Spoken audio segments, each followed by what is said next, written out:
So this next poem is called Playing Nice.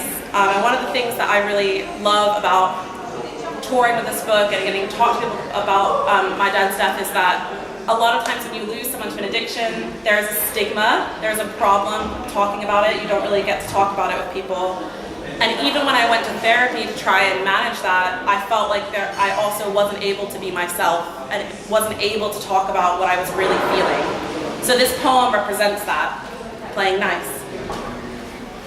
When the therapist told me to create my own metaphor for grief, to represent it as a tall mountain or grains of sand trickling into a jar, I could only think of machetes. Could only remember the man who collected them in Philly and chased children down the street, wild, unpredictable, violent. I knew this woman would not approve, did not want my metaphor to be a lurching, sweat-soaked man. So instead, I told her that my grief was a river, boxed in by an ailing city, making its way slow and heavy to the sea. So this next poem, I sort of like to joke a bit with this one because I like to say that when I read this poem, no one in the audience will invite me to their house for dinner.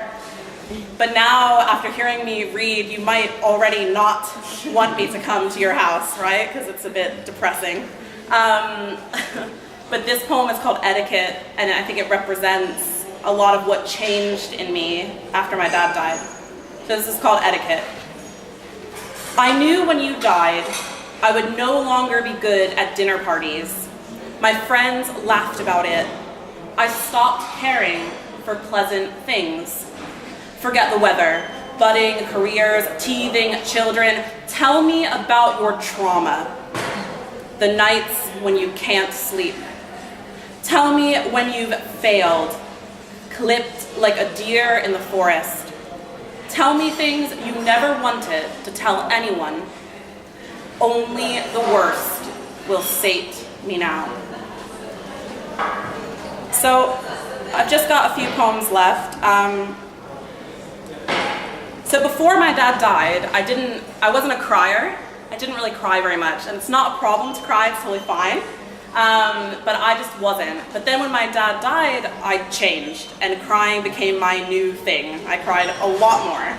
And this poem reflects that experience of changing from someone who never really cried to someone who now does.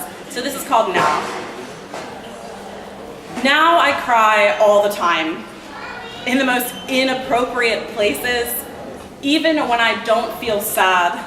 My eyes leak like gasoline from the fuel pump you masking tape together in my old Granada, or like the patio roof you never managed to patch up before the fire.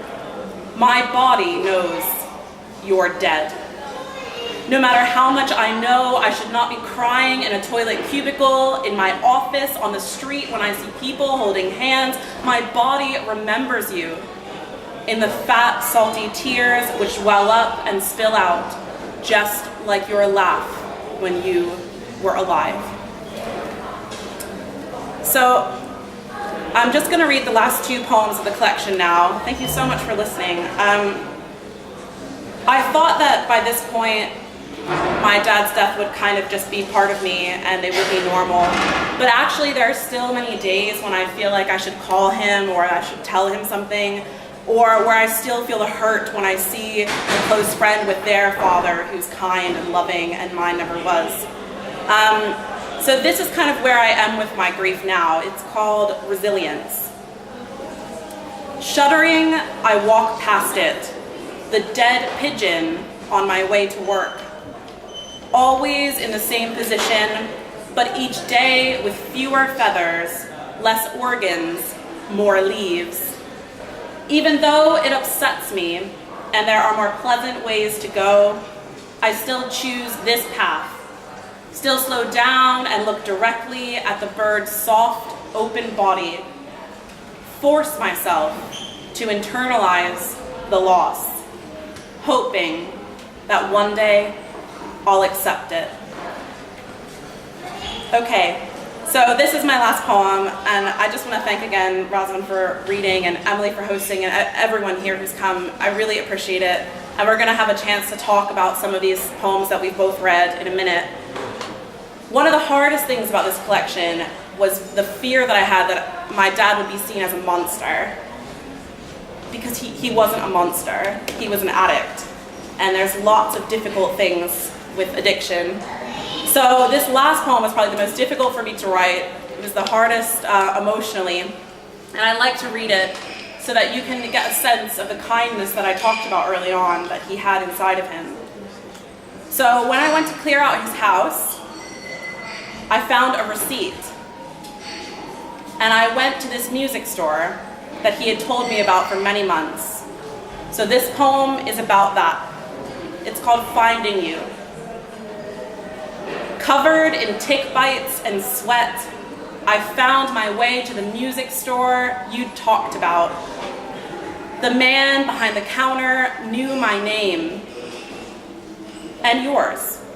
Shook his head when I told him the news. Such a shame, he said. Then I realized it.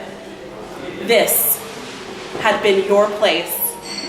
Not the flea-infested house or the beaches full of needles, not the bloated body on the bed. I have found you here. When the man brought out the guitar, I cried more than I ever have in public. He said you came in every day for 2 months before you chose the perfect one for me. Thank you.